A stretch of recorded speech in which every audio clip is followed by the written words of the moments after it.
What's wrong with this formula that we discuss in cost-benefit analysis section of risk mitigation phase? As we know that annual loss expectancy, ALE, is a popular paradigm in the information security assessment field. It models the impact that security events have on assets.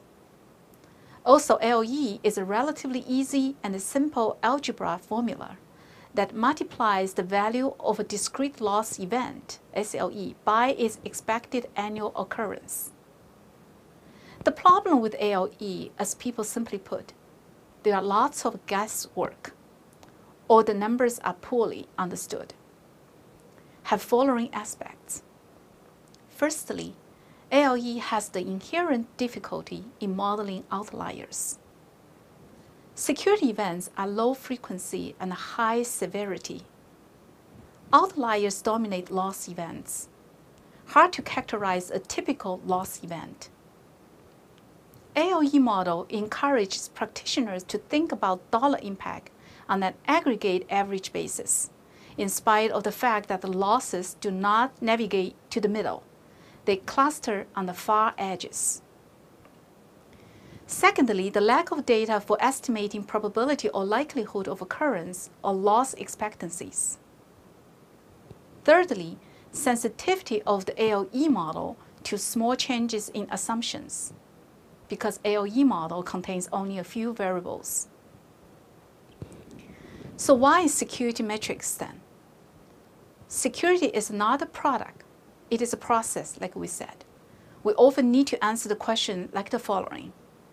Is my security better this year? What am I getting for my security dollars? How do I compare with my peers?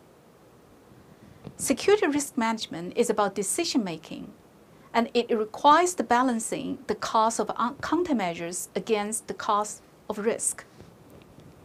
Like any other business decision making, it is precisely the point of any measurement exercise.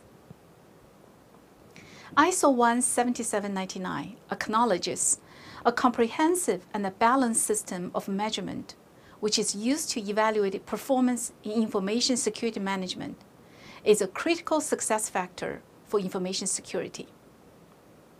But challenges in measuring security at large. It include unwillingness to share security information, lack of common definitions for terms and metrics.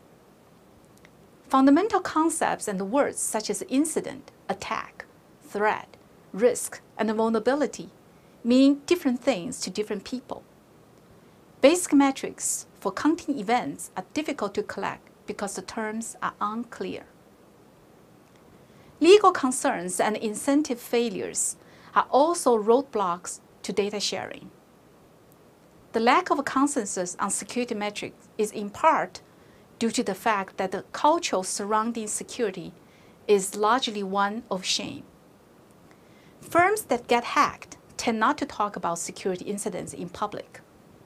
Likewise, firms that are doing the right things tend not to talk about either. When they do talk, it is typically under the non-disclosure agreement or at small gatherings of like-minded people. More regulations versus more measurements. Some would argue that regulations, not measurement, is what is needed.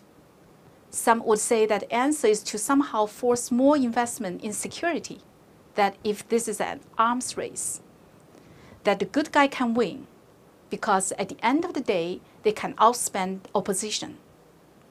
That may be true in the physical world, but it is dangerous delusion to think it can work in the digital world. In digital world, the defender's work factor is proportional to the sum of all the methods the attackers possess, multiplies the complexity of that which is to be defended. The attacker's work factor is the cost of creating new methods as fast as old ones must be retired, where complexity ensures that the supply of new methods can neither be exhausted. This asymmetry does not allow an outspending them strategy work.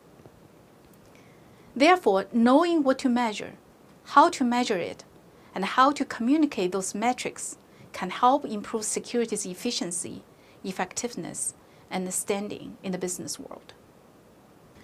The purpose and the benefits of security metrics. Getting the right measurements depends on knowing the right questions. So the key security questions for business leaders, including this: how effective are my security processes? Am I better off than I was this time last year? How do I compare with my peers? Am I spending the right amount of money? What are my risk transfer options? The benefits of security metrics include: understand security risks, spot emerging problems, understand weaknesses in their security infrastructure, and measure performance of countermeasure process, recommend technology and process improvement. Security metrics are the measurements to support decision regarding security risk management. They measure the probability and the potential consequences of an identified risk. They also measure how effective the security operations are, like the adequacy of security control and where to focus our limited resources. They also measure to understand the risk environment. Security metrics must be about ROCE, return on security investment. There are three types of security metrics. First is technical security metrics, used to diagnose problems and measure technical security activities. Second type, security program metrics, used to measure all over program effectiveness, such as risk management, policies compliance, employee training, identity management. Third is a security scorecard. It's using the above two sets of metrics to build a balanced security scorecard. A comprehensive and balanced system of measurement, which is used to evaluate performance in information security management, is a critical success factor for information security.